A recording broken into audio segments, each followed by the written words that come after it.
বিজ্ঞাপন ছাড়াই কোটি টাকার ব্যবসা, সাইফুল ইসলাম বাঁধনের উদ্যোক্তা হওয়ার গল্প ও সফলতার কৌশল। আসসালামু আলাইকুম রহমতুল্লাহি ওয়াবারকাতুহু। আমি মোহাম্মদ আতিকুর রহমান অমিরাজ। আজকে মাত্র 50,000 টাকা থেকে শুরু করে একজন ভাই কোটি টাকার ব্যবসায় পরিণত করেছে তার ব্যবসাটাকে, সেই গল্প আজকে আপনাদের সাথে আমরা শেয়ার করব। ব্যবসায়িক গল্প, মনোযোগ দিয়ে শুনবেন, ইনশাআল্লাহ অনেক কিছু শিখতে ও জানতে পারবেন। পেইড অ্যাডভার্টাইজমেন্ট, বুস্টিং কিংবা বড় বাজেটের মার্কেটিং ছাড়াই কি একটি ব্যবসাকে কোটি টাকার পর্যায়ে নিয়ে যাওয়া সম্ভব? এই প্রশ্নের উত্তরেই নিজের বাস্তব অভিজ্ঞতার মাধ্যমে দিয়েছেন সাইফুল ইসলাম বাঁধন, মানে বাঁধনস ওয়ার্ল্ড। একটি দীর্ঘ আলোচনায় তিনি তুলে ধরেছেন কিভাবে মাত্র 5,000 টাকা দিয়ে শুরু করে নিয়মিত কন্টেন্ট তৈরি, অর্গানিক মার্কেটিং, কাস্টমারের সঙ্গে সম্পর্ক তৈরি, সঠিক প্রোডাক্ট নির্বাচন ও ধৈর্যের মাধ্যমে তিনি তার গ্যাজেট ব্যবসাকে বড় করেছেন। তার গল্প শুধু একজন ব্যবসায়ীর সফলতার গল্প নয়, বরং নতুন উদ্যোক্তাদের জন্য একটি বাস্তব অভিজ্ঞতা থেকে পাওয়া বেশ কিছু গুরুত্বপূর্ণ শিক্ষার সমন্বয়। শুরুটা ছিল খুব সাধারণ। বাঁধনের ব্যবসার যাত্রার বড় কোনো বিনিয়োগ বা বিশাল সেট আপ দিয়ে শুরু হয়নি। মাত্র 5,000 টাকা দিয়ে তিনি নিকাশ শুরু করেছেন। শুরু থেকে তার অন্যতম গুরুত্বপূর্ণ সিদ্ধান্ত ছিল পেইড বিজ্ঞাপনের উপরে নির্ভর না করে নিজের কন্টেন্টের মাধ্যমে মানুষের কাছে পৌঁছানো। তিনি নিয়মিত কন্টেন্ট তৈরি করেছেন এবং ধীরে ধীরে সেই কন্টেন্টের মাধ্যমে একটি অডিয়েন্স তৈরি করেছেন। তার মতে ব্যবসা শুরুতে হয়তো কন্টেন্ট থেকে তাৎক্ষণিক বিক্রি নাও আসতে পারে, কিন্তু নিয়মিত ভালো কন্টেন্ট তৈরি করতে থাকলে ধীরে ধীরে মানুষের মধ্যে পরিচিতি, বিশ্বাস এবং ব্র্যান্ড ভ্যালু তৈরি হয়। এটাই তার ব্যবসার অর্গানিক মার্কেটিং এর অন্যতম ভিত্তি। পেইড মার্কেটিং এর পরবর্তীতে অর্গানিক মার্কেটিং। বর্তমানে অনেক উদ্যোক্তা ব্যবসা শুরুতেই ফেসবুক বুস্টিং বা পেইড অ্যাডভার্টাইজমেন্টের দিকে ঝুঁকে পড়েন, কিন্তু বাঁধনের অভিজ্ঞতা কিছুটা ভিন্ন। তিনি বিজ্ঞাপনের পিছনে বড় অঙ্কের টাকা খরচ না করে মানুষের প্রয়োজনীয় তথ্য, প্রোডাক্ট এবং সকল সমস্যার সমাধান নিয়ে কন্টেন্ট তৈরি করেছেন। এর ফলে তার কন্টেন্ট থেকে অডিয়েন্স তৈরি হয়েছে এবং সেই অডিয়েন্সের একটি অংশ পরবর্তীতে কাস্টমারে পরিণত হয়েছে। অর্থাৎ তার মার্কেটিং এর মূল দর্শন ছিল আগে মানুষের জন্য ভ্যালু তৈরি করতে হবে, তারপর ব্যবসা থেকে ফল পাওয়ার চেষ্টা করতে হবে। দীর্ঘমেয়াদী এই পদ্ধতি শুধু বিক্রি বাড়ায় না, বরং একটি ব্র্যান্ডের প্রতিটি মানুষের বিশ্বাস তৈরি করে। কাস্টমারকে শুধু ক্রেতা হিসেবে দেখলে হবে না। বাঁধনের ব্যবসার একটি গুরুত্বপূর্ণ দিক হলো কাস্টমার রিলেশনশিপ। তিনি কাস্টমারকে শুধু পণ্য বিক্রি করার মানুষ হিসেবে দেখতেন না, বরং তাদের সমস্যা বোঝা, প্রয়োজন অনুযায়ী পরামর্শ দেয়া এবং সমস্যা হলে সহযোগিতা করার উপরে গুরুত্ব দিতেন। এই সম্পর্কই পরবর্তী একটি কমিউনিটিতে পরিণত হয়েছে। তার তৈরি কমিউনিটির মাধ্যমে নতুন রিসেলাররাও বিভিন্ন বিষয় শেখার সুযোগ পেয়েছেন। ফলে ব্যবসার সঙ্গে শুধু ক্রেতা নয়, বরং একটি বৃহৎ অডিয়েন্স ও উদ্যোক্তা কমিউনিটি যুক্ত হয়েছে। সফলতার সবচেয়ে গুরুত্বপূর্ণ বিষয় ধারাবাহিকতা। ব্যবসা বা কন্টেন্ট ক্রিয়েশন দুটোর ক্ষেত্রে বাঁধনের মতে কনসিস্টেন্সি বা ধারাবাহিকতা কোনো বিকল্প নেই। শুরুতেই প্রত্যাশা মতো ফল না এলেও তিনি কাজ চালিয়ে গেছেন। ব্যক্তিগত জীবনে নানা প্রতিকূলতা থাকলেও কন্টেন্ট তৈরি বন্ধ করেননি।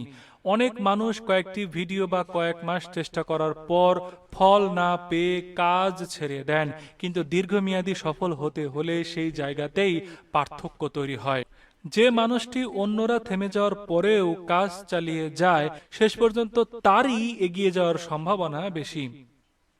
বাঁধনের নিজের অভিজ্ঞতাতেও এই ধারাবাহিকতা বড় একটি ভূমিকা রেখেছে।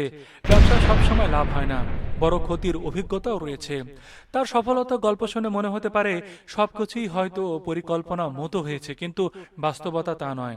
বাঁধন জানিয়েছেন ব্যবসার ভালো সময়ের পাশাপাশি তাকে বড় ধরনের লোকসানের মুখোমুখি হতে হয়েছে।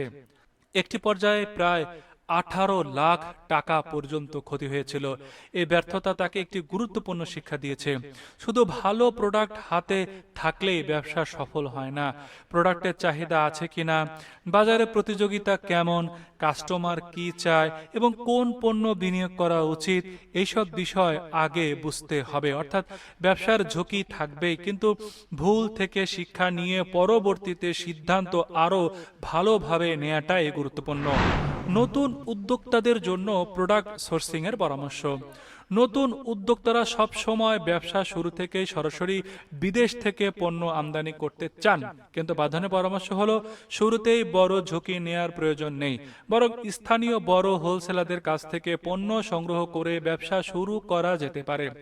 এতে একাধিক প্রাথমিক বিনিয়োগ কম থাকে, অন্যদিকে বাজারে কোনো পণ্যের চাহিদা যেমন সেটাও পরীক্ষা করা যায়। এতে একদিকে প্রাথমিক বিনিয়োগ কম থাকে, অন্যদিকে বাজারে কোন পণ্যের চাহিদা কেমন সেটাও পরীক্ষা করা যায়।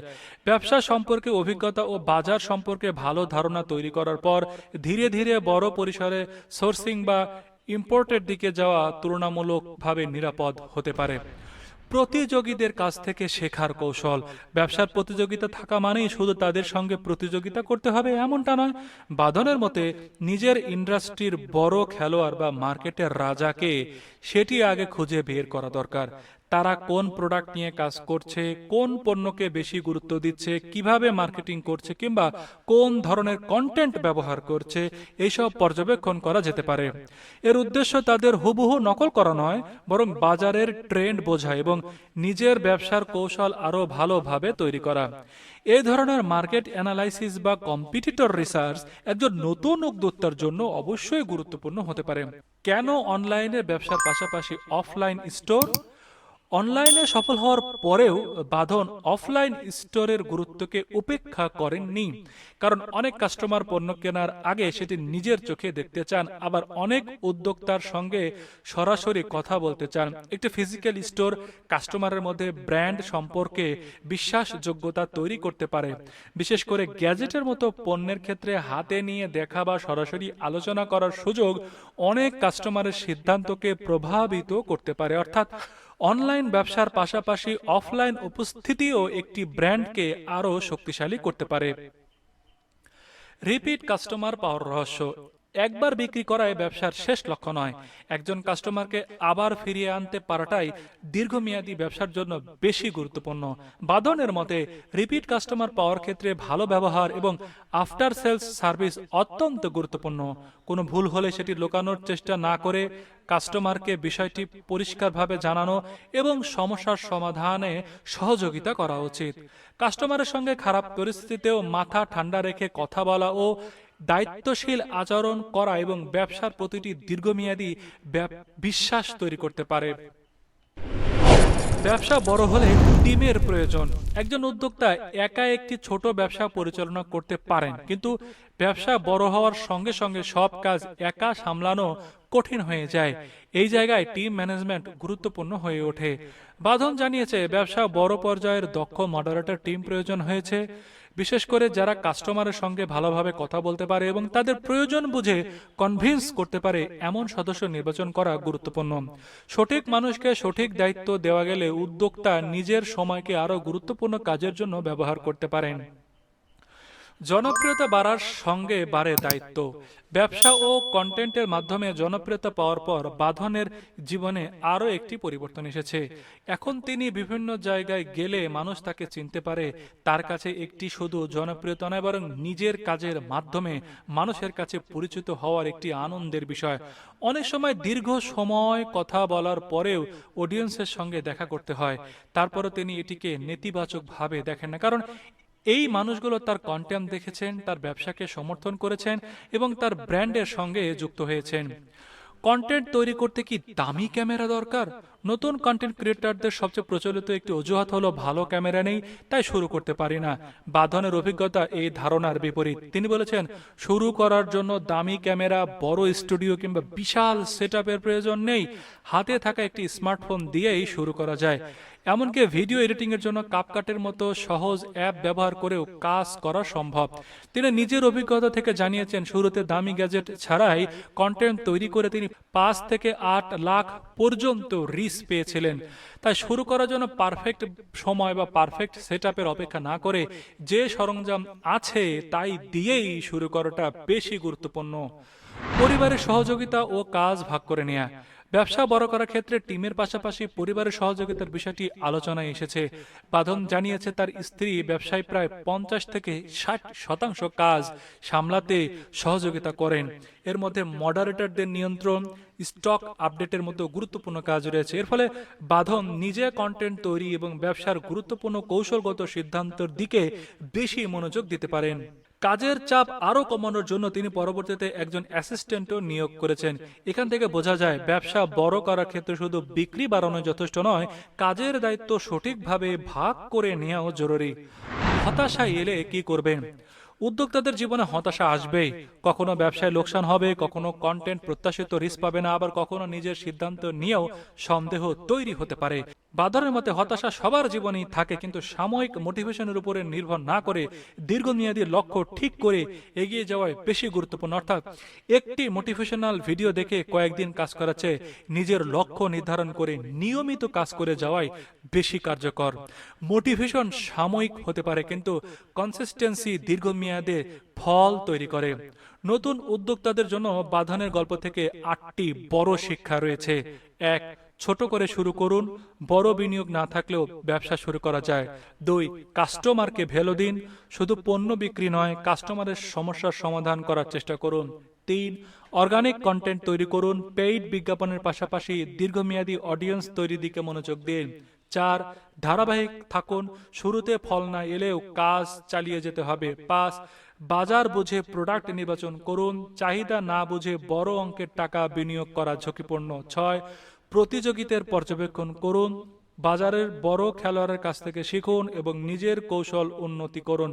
8. রিপিট কাস্টমারের উপরে গুরুত্ব দিন, ভালো ব্যবহার, বিশ্বাসযোগ্যতা ও আফটার সেল সার্ভিস দীর্ঘমেয়াদী ব্যবসার ভিত্তি তৈরি করে। 8. সব কাজ একা করার চেষ্টা করবেন না, ব্যবসা বড় হলে দক্ষ টিম তৈরি করুন এবং দায়িত্ব ভাগ করে নিন। শেষ কথা, সাইফুল ইসলাম বাঁধনের উদ্যোক্তা হওয়ার গল্পের সবচেয়ে বড় গুরুত্বপূর্ণ সম্ভবত তার ব্যবসার পরিমাণ নয়, বরং ব্যবসা তৈরির পদ্ধতি। মাত্র 5,000 টাকা থেকে শুরু করে 50,000 টাকা, এরপরে তিনি বুঝতে শুরু করেছেন ব্যবসা শুধু টাকা থাকলেই সফল হওয়া যায় না। প্রয়োজনে কাস্টমারের আস্থা, ভালো কন্টেন্ট, সঠিক প্রোডাক্ট, বাজার সম্পর্কে ধারণা, ধৈর্য এবং দীর্ঘমেয়াদী চিন্তা। তার অভিজ্ঞতার যেমন সাফল্য রয়েছে, তেমন রয়েছে বড় অঙ্কের লোকসান, ভুল সিদ্ধান্ত এবং কঠিন সময়ের শিক্ষা। তাই নতুন উদ্যোক্তাদের জন্য তার গল্পের সবচেয়ে বড় বার্তা হতে পারে, শুরু করার জন্য বড় বাজেটের চেয়ে বেশি প্রয়োজন কাজ শুরু করার সাহস, আর সফল হওয়ার জন্য প্রতিভার চেয়ে বেশি প্রয়োজন ধৈর্য, ধারাবাহিকতা এবং ভুল থেকে শেখার মানসিকতা। ব্যবসা রাতারাতি বড় হয় না, কিন্তু সঠিকভাবে মানুষের জন্য ভ্যালু তৈরি করতে পারলে, কাস্টমারের বিশ্বাস অর্জন করতে পারলে এবং দীর্ঘ সময় ধরে কাজ চালিয়ে যেতে পারলে একটি ছোট উদ্যোগও একদিন বড় ব্র্যান্ডে পরিণত হতে পারে। এতক্ষণ আপনাদের যে তথ্য, যে ব্যবসায়িক গল্প আপনাদের শোনালাম, আপনাদের যদি একটুও উপকার হয়ে থাকে তাহলে ভাই ভিডিওটি শেয়ার করবেন এবং একটা কমেন্ট করে জানাবেন। আর এই ধরনের ব্যবসায়িক গল্প জানতে এই চ্যানেলটি সাবস্ক্রাইব করে আমাকে আরো বেশি উৎসাহিত করবেন। আমাদের ফেসবুক পেজটি ফলো দিতে পারেন, চ্যানেলটি সাবস্ক্রাইব করতে পারেন। আপনার সুস্থতা কামনা করি। আসসালামু আলাইকুম ওয়া রাহমাতুল্লাহি ওয়া বারাকাতুহু।